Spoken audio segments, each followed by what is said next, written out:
The school that I'm representing in this Closing Schools in the Hate Crime campaign is Bessie Ross, the school on 60th and Wabash that I attended when I was a child, from kindergarten to 6th grade.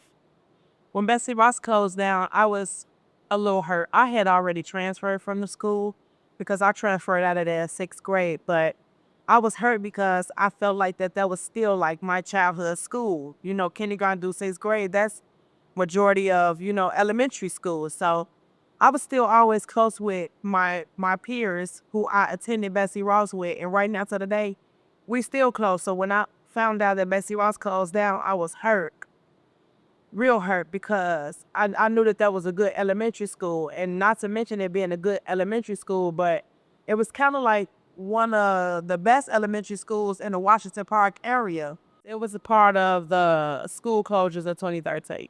I was already, out of school. I was even out of high school when it happened. So I was fully grown. But it didn't affect my children. It affected my children, but I didn't know that it was affecting them because they didn't attend the school that closed down. So I was like, oh, well, this don't got nothing to do with us. But in all actuality, it did have something to do with us. It has something to do with all Black and brown children. So as I began to hear more about the school closing and how it affected the families and how kids had to go to schools out of their community and they were getting jumped on or running into gang wars, it made me kind of want to be more involved with my children in the schools that they were attending, be more hands-on.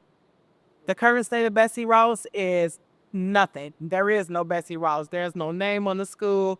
The building is still standing. The windows are boarded up. The doors have boards on them. That's it. It's just a building.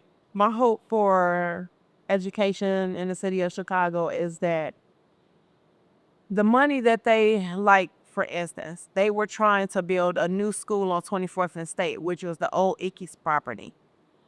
Instead of building a school right there, I feel like they should put back the public housing, and the $20 million that they wanted to use for that school, they could put that in the public schools, in the high schools that are already open, making them better schools. A lot of our schools are already under-enrolled. So why build new schools and take children out of all the already under-enrolled schools, because everybody flocks to new things.